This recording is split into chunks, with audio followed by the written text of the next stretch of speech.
हाँ जी, बहुत बहुत सारी साध संगत नु जय बापू दी।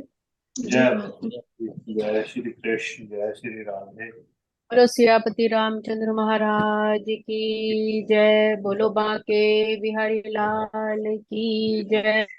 जय मेरे सतगुरु महाराज की जय। जय जय। भजमन नारायण नारायण नारायण, श्रीमन नारायण नारायण नारायण, हरि हरि नारायण नारायण नारायण, लक्ष्मी नारायण नारायण नारायण, श्रीमन नारायण नारायण नारायण, दुर्योधन के मेवा त्यागे, भूख लगी तब उठ कर भागे, साग विदुर घर खाया रण, हरि हरि साग विदुर घर खाया रण, श्रीमन नारायण नारायण नारायण, स्वामी नारायण नारायण नारायण। ओम श्री परमात्मने नमः। श्रीमद् भगवत गीता अथ द्वितीयोऽध्यायः।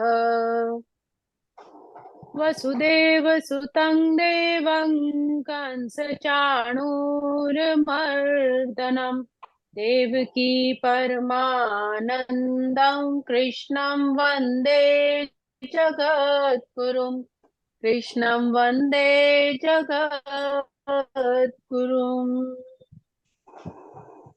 आज कल हमने दूसरे अध्याय के श्लोक क्रमांक 47 तक पढ़े थे, जिसमें भगवान ने कर्म की प्रधानता को बताया था कि कर्म करना है, लेकिन ये आवाज फल के कट लिए के नहीं मुझे करना, होते ऐसा लग चले रहा जाते है। हैं व्यक्ति को अपने कर्म पर। आवाज कट रही है? कट रही है। रोजी ठीक हो आवाज रही कट है, के आ रही है? थोड़ा कट के आ थोड़ा। रही। बीच में ना कट कट के आ रही थी, अब ठीक आ रही। एक बार आप बोलो दोबारा, है ना।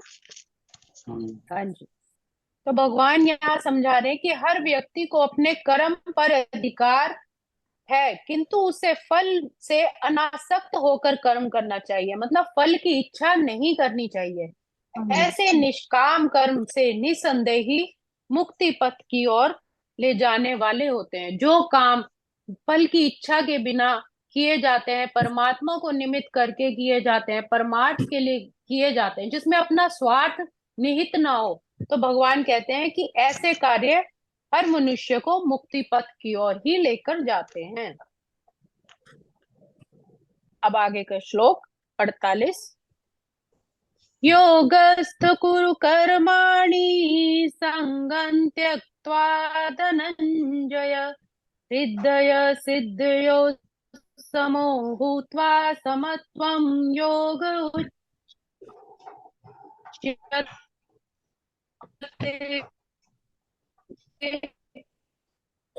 कट की आवाज। यहाँ पर हाँ जी, बोलिए। हाँ जी, बोलिए संगीता जी। भगवान यहाँ पर भगवान योग के बारे में समझा रहे हैं कि हे अर्जुन, जय तथा पराजय की समक्ष आसक्ति त्याग कर समभाव से अपना कर्म करो, ऐसी समता ही योग कहलाती है। भगवान उन्हें अब कह रहे हैं कि योग से जुड़ो, अर्थात परमात्मा से, परम तत्व से जुड़ो। भगवान ने इससे पहले अर्जुन की जितनी भी शंकाएं थी, जितने भी उसके डाउट, उसको थी कैसे करूंगा, युद्ध नहीं करूंगा, तो भगवान कहते थे कि लोग तुम्हारी निंदा करेंगे, वो तुम्हें, जो शत्रु है, अगर तुम दया भाव भी दिखाओगे तो वो तुम्हें कायर समझेंगे। और वो ये नहीं कहेंगे कि भाई तुम्हें दया भाव आ गई, वो तुम्हें हमेशा अपमान ही करेंगे कि तुम अपने प्राणों की वजह से, प्राणों के भय तुम्हें हो गया इसीलिए तुम युद्ध भूमि से भाग गए। फिर दूसरा, अर्जुन को ये डाउट था कि कुल का नाश हो जाएगा, कि अगर मैंने समस्त अपने पितामह द्रोण इत्यादि कृपाचार्य इन सबको वध कर दिया तो कुल का नाश होगा। लेकिन भगवान उसको समझा रहे थे कि ऐसे कुल का नाश नहीं होगा। अगर दुर्योधन ने भी राज्य भोगा तो तब कौन सा कुल का विकास हो जाएगा, वो तो और भी ज्यादा अधर्मी है। वो ना किसी स्त्रियों की सम्मान करता है, ना किसी छोटे बड़े का सम्मान करता है, वो तो महाकपटी और अधर्मी है। तो इस तरह कुल का नाश नहीं होगा। फिर अर्जुन के मन में था कि भीष्म द्रोण को मारकर उसको पाप लगेगा, नरक भोगेगा। तो फिर भगवान ने कहा कि केवल तुम शरीर को मार रहे हो, आत्मा तो अमर है, शाश्वत है, वो सदैव थी, है और आगे भी रहेगी। इसलिए तुम केवल उनके शरीर का वध कर रहे हो, उनकी आत्मा का नहीं। और उनके वध के बाद तो वे इतने संत और आत्मा स्वरूप हैं, इतने अपने आप में परमात्मा के भक्त हैं कि उन्हें उच्च कुल ही प्राप्त होगा। फिर अर्जुन को यही शक था कि मुझे इस युद्ध से क्या लाभ होगा, कि मैं किसी का सम्मान नहीं कर रहा, मैं अपने प्रियजनों को भी मार रहा हूं। तो इस तरह भगवान उसको समझाते हैं कि यदि तुम जीवित रहे तो तुम राज्य भोगोगे, और अगर मृत्यु को भी प्राप्त हो गए तो तुम्हें स्वर्ग लोक मिलेगा। इसलिए तुम ये मत सोचो कि इस युद्ध से मुझे क्या लाभ होगा या क्या हानि होगी।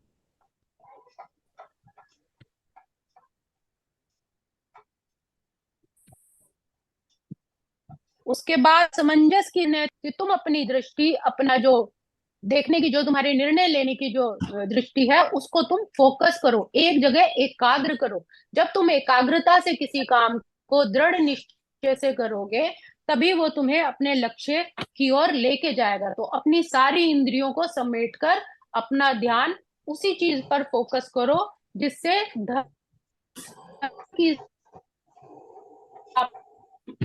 स्थापना हो हर व्यक्ति की। भगवान ने आगे उन्हें योगस्थ कर्माणि की योग परम तत्व से जुड़ने का ज्ञान दिया। कृष्ण अर्जुन से कहते हैं कि वह योग में स्थित होकर कर्म करे। और योग का क्या अर्थ है?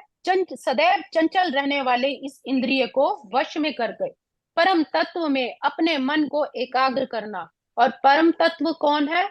भगवान ही परम तत्व है। देखिए यहाँ पर हर जगह भगवान शब्द का हुआ है प्रयोग, कृष्ण का नहीं हुआ कि कृष्ण उवाच। भगवान उवाच अर्थात परम पिता परमेश्वर। वो निराकार भी हो सकते हैं, साकार भी हो सकते हैं, एक सर्वशक्तिमान, एक एनर्जी सोर्स भी हो सकते हैं जिसको ब्रह्म कहा गया है। तो भगवान ही परम तत्व है। और चूंकि वे स्वयं अर्जुन को युद्ध के लिए कह रहे हैं, इसलिए अर्जुन को युद्ध के फल से कोई सरोकार नहीं होना चाहिए। जय या पराजय कृष्ण के लिए विचारणीय है। अर्जुन को तो बस श्री कृष्ण के निर्देशों का कर्म करना है। कृष्ण के निर्देशों का ही पालन ही वास्तविक योग है। अर्थात परम पिता परमेश्वर से जब वो जुड़ जाएगा, एकाग्र होकर उनके कहे निर्देश को ही मानेगा, उसको ही भगवान ने योग कहा है। योग अर्थात जुड़ना। एकमात्र कृष्ण भावनामृत के माध्यम से ही स्वामित्व भाव का त्याग किया जा सकता है। जब हम परमात्मा के निमित्त कोई काम करते हैं तो उसमें हमारा मैं अहम अपने आप ही जाता रहता है। इसके लिए उसे कृष्ण का दास या उनके दासों का दास बनना होता है। जब कोई अपना अहम अहंकार मिटाना चाहते हैं तो भगवान कहते हैं कि उसको दासों के भी दास से सीखना चाहिए कि भक्ति कैसे होती है, परमात्मा के चरणों से कैसे जुड़ा जाता है। अर्जुन क्षत्रिय है, वह वर्णाश्रम धर्म का अनुयायी है।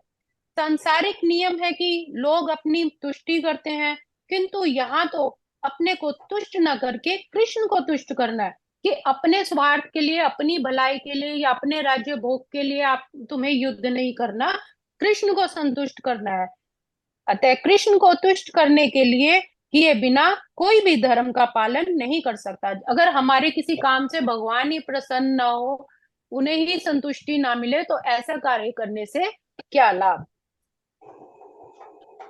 दूरेण हयवरं कर्म बुद्धि योगार्थ धनंजय बुद्धौ शरणं मन्विच्छ कृपणाः फल हेतवः। हे धनंजय, भक्ति के द्वारा समस्त ग्रहित कर्मों से दूर रहो और उसी भाव से भगवान की शरण ग्रहण करो। जो व्यक्ति अपने सकाम कर्म फलों को भोगना चाहते हैं वे कृपण है। मतलब अपने काम, जो व्यक्ति अपने सकाम कर्म फलों की जो इच्छा करना चाहते हैं, भगवान बता रहे हैं, वो कृपण है। जो व्यक्ति भगवान के दास के रूप में अपने आप को समझता है वह कृष्ण भावनामृत में स्थित रहने के अतिरिक्त सारे कर्मों को छोड़ देता है। जीव के लिए ऐसी भक्ति कर्म का ही सही मार्ग है।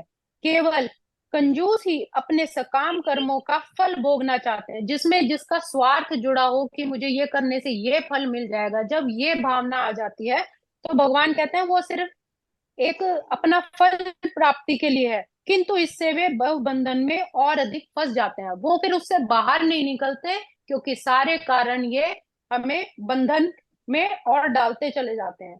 इससे कर्ता जन्म मृत्यु के चक्र में लगातार फंसा रहता है कि ये काम करके मुझे ये मिल जाएगा, स्वर्ग मिल जाएगा, अच्छा परिवार में जन्म मिल जाएगा। लेकिन वो जन्म मृत्यु के चक्र में, भगवान कहते हैं, क्योंकि उनका लाभ जुड़ा होता है, उस कर्म से उनका फल जुड़ा होता है, इसलिए वो सदैव जन्म मरण के चक्र में फंसे रहते हैं। इसलिए कभी इसकी आकांक्षा ही नहीं करनी चाहिए कि मैं कर्म का कारण बनूं। इसलिए भगवान कहते हैं कि हमें बुद्धि योग की ही शरण में जाना चाहिए। हमारी बुद्धि केवल कर्म और ईश्वर की भक्ति में ही होनी चाहिए, अन्य किसी कार्य में नहीं। कृपण को यह ज्ञात ही नहीं कि वो कठोर श्रम से जो अर्जित संपत्ति है, धन है, इसका किस तरह सदुपयोग करे। मनुष्य को अपनी सारी शक्ति कृष्ण भावना अमृत अर्जित करने में लगानी चाहिए, अर्थात उस ईश्वर की भक्ति में लगानी चाहिए, जिससे उसका जीवन सफल हो सके। कृपणों की भांति अभागे व्यक्ति अपनी मानवीय शक्ति को भगवान की सेवा में नहीं लगाते। जो सिर्फ अपने बारे में ही सोचते हैं, अपना कल्याण सोचते हैं, वो फिर परमात्मा की सेवा नहीं करते। वो अपनी शक्ति सिर्फ दूसरे कार्यों में व्यर्थ कर देते हैं। बुद्धिर्युक्तो जहातीह उभे सुकृत दुष्कृते तस्माद्योगायुज्यस्व योग कर्म सुकौशलम।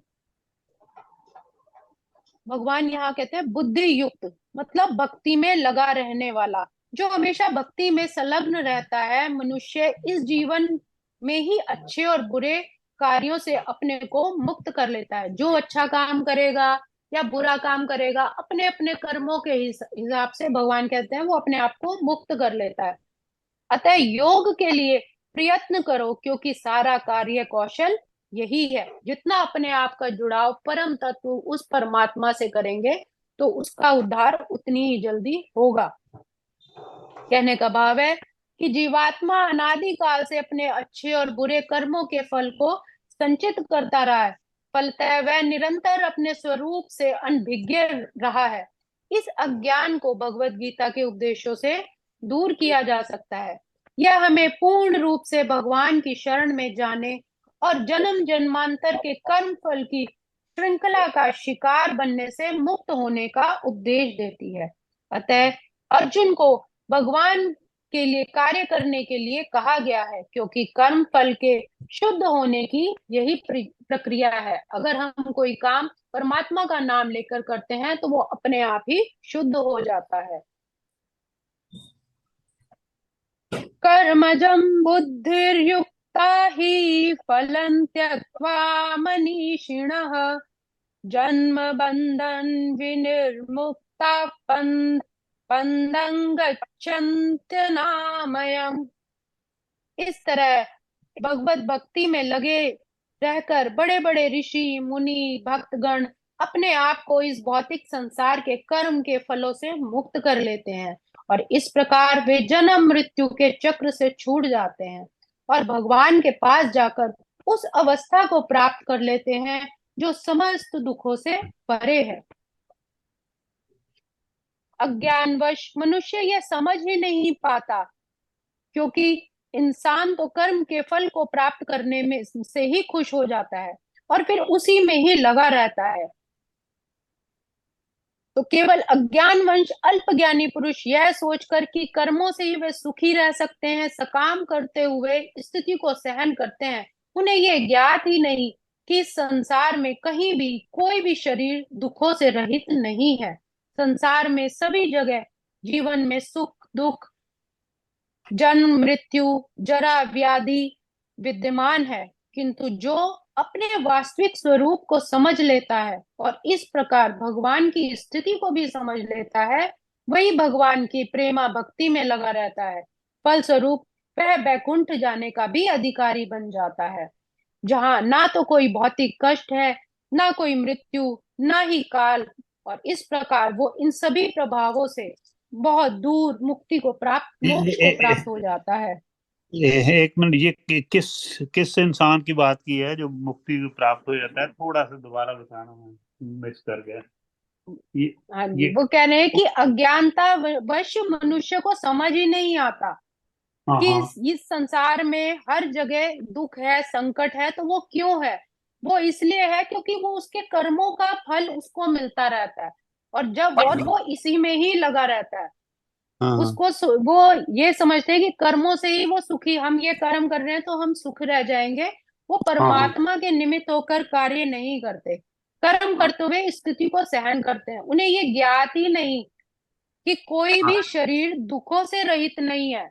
मतलब उन्हें अगर दुख आ जाता है तो वो भगवान से कंप्लेन करना शुरू कर देते हैं कि ये हमें क्यों दिया, हमें ऐसा दुख कष्ट क्यों दिया। क्योंकि भगवान जब आपको नेम फेम सब कुछ देते हैं तब आप परमात्मा का शुक्रिया अदा नहीं करते, तब आपको बड़ा अच्छा लगता है। लेकिन जब भगवान जहाँ दुख दे दिए, कष्ट दे दी, परेशानी दे दी, वहीं आपकी कंप्लेन शुरू हो जाती है, हम लोगों की कंप्लेन शुरू हो जाती है कि हे भगवान मेरे साथ ऐसा क्यों कर दिया। तो हाँ भगवान बता रहे हैं कि जब ये सबके कर्मों का एक आधार है, जो जैसे कर्म करेगा, और इस संसार में कोई भी ऐसा मनुष्य नहीं जिसके साथ सुख दुख, जन्म मृत्यु और बुढ़ापा, बीमारी, ये सब ना जुड़े हो। सबने अपने अपने कर्मों के हिसाब से इन सबको भोगना ही है।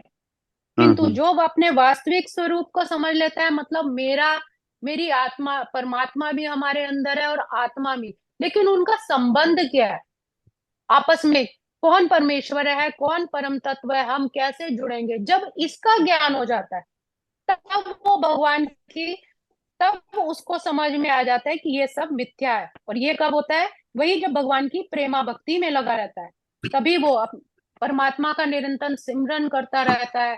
जब उसे परम तत्व की प्राप्ति हो जाती है तब वो बैकुंठ लोक का अधिकारी बनता है। अच्छा, परम वो तत्व अपने की आप को प्रभु मान लेता है और इस तरह जन्म मृत्यु की पुनरावृत्ति का पथ चुनता है। किंतु जो ये समझते हैं कि मैं सेवक हूँ और परमात्मा ही मेरा स्वामी है, और उनकी सेवा में लगते हुए कर्म करते हैं, फल की इच्छा नहीं करते, वो तुरंत ही बैकुंठ लोक के अधिकारी बन जाते हैं। आज के श्लोकों को हम यही विराम देंगे। ओम श्री कृष्णार्पणमस्तु। हरे नमः, हरे नमः, हरे नमः। वाह। मतलब कर्मों का इतना बड़ा प्रभाव भगवान ने बताया है कि कर्म करेंगे पुण्य प्राप्त होगा, स्वर्ग मिलेगा, कर्म बुरे कर्म करेंगे नरक प्राप्त होगा। लेकिन अर्जुन को इससे, मतलब अर्जुन के माध्यम से हमें समझाया कि स्वर्ग नरक पाप पुण्य से ऊपर उठो, अध्यात्म की तरफ जाओ, भगवान की प्रेमा भक्ति से जुड़ो, उनके नाम से सिमरन से जुड़ो, ताकि तब तुम्हें सुख दुख ये सब जो है तुम्हें टच भी नहीं कर पाएंगे, आएंगे और निकल जाएंगे। तुम इतना दुख नहीं, आज जो संसार में हम देख रहे हैं इतना दुख है, इतनी बीमारियां हैं, छोटी छोटी उम्र में जा रहे हैं, मतलब आसपास देखो तो बहुत कष्ट चल रहा है।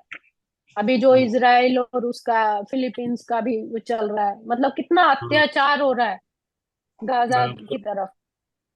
तो बिना वजह जो ये सब हो रहा है, ये क्यों हो रहा है? क्योंकि धर्म की हानि होती जा रही है। उस पथ पे लोग जा ही नहीं रहे हैं। तो जितने हाँ ज्यादा वो भगवान से विमुख होते जाएंगे, डिटैच होते चले जाएंगे, ये सब चीजें घेरेंगी। और जितना परमात्मा से जुड़ेंगे, अब हम अपने बापूजी को देखते हैं, कितनी तपस्या, कितने जप तप के बाद उन्होंने ऐसी अवस्था को पा लिया कि उनके लिए कोई भी जन्म मरण सुख दुख कुछ है ही नहीं। वो सीधा परम धाम, मुक्ति को, मुक्ति का मार्ग है। तो इसीलिए हम अपने गुरुओं की शरण में जाते हैं कि हमें भी वो ऐसा मार्ग बताए, हम भी उस तरफ चलें कि हमें भी मोक्ष की प्राप्ति हो, हम इस सुख दुख जन्म मरण के बंधन से छूट जाए। क्योंकि इस जीवन काल में सिर्फ यही चक्र है, तो इंसान को फिर भुगतना ही पड़ता है। भजन की 2 लाइनें। हम भोलों को राह दिखाने तुमने ही तो जन्म लिया, हम सबके उद्धार के लिए तुमने है अवतार लिया। हम भोलों को राह दिखाने तुमने ही तो जन्म लिया, हम सबके उद्धार के लिए तुमने है अवतार लिया। हम सबका कल्याण करो अब, हम सबका कल्याण करो अब, बापू श्रद्धा राम जी। सारी दुनिया में नहीं कोई तेरे जैसा सतगुरु जी। अपने ही रंग में रंग लो मुझको, बापू श्रद्धा राम जी। सारी दुनिया में नहीं कोई तेरे जैसा सतगुरु जी। सारी दुनिया में नहीं कोई तेरे जैसा सतगुरु जी। ओम बापू नंदा छोर वाले आपकी सदा ही जय, सदा। सदा ही जय। बहुत बहुत बोलो बाके धन्यवाद। बिहारी लाल की जय। जय। आपका तहे दिल से धन्यवाद संगीता। और ये जो धन्यवाद धन्यवाद, सुनाया, साथ चलो संगत के इसको धन्यवाद। हम मन में ऐसा उतारें, सुन के फिर ऐसा हृदय में उतारें, ऐसा प्रभु हमें जी शक्ति बख्शें, सद्बुद्धि बख्शें। बिल्कुल। और एक और जब ये बात लाइन जो पढ़ी है ना कि सतगुरु श्रद्धा राम जी हैं, क्या क्या लाइन थी, बहुत हम्म। सुंदर। ये हम भूलों को राह दिखाने तुमने ही तो जन्म लिया, हम सबके उद्धार के लिए तुमने है अवतार लिया। हाँ आगे। तो हमें मूर्खों नहीं को नहीं, समझाने के लिए तो हाँ हाँ परमात्मा अवतार लेते हैं ना। हम हम बिल्कुल सबका ये। कल्याण करो अब, हम हाँ सबका हाँ। कल्याण करो अब, बापू श्रद्धा राम जी। सारी दुनिया में नहीं कोई तेरे जैसा सतगुरु जी। तेरे जैसा सतगुरु तेरे की जय जगह को महाराज। वहां पे वो कर दो, सारी दुनिया में नहीं कोई तुझ सा संत महान जी। क्यों श्रद्धा राम है ना, उसके साथ अच्छा राइम हो जाएगा कि श्रद्धा अच्छा। राम जी, अब कल्याण करो श्रद्धा राम जी।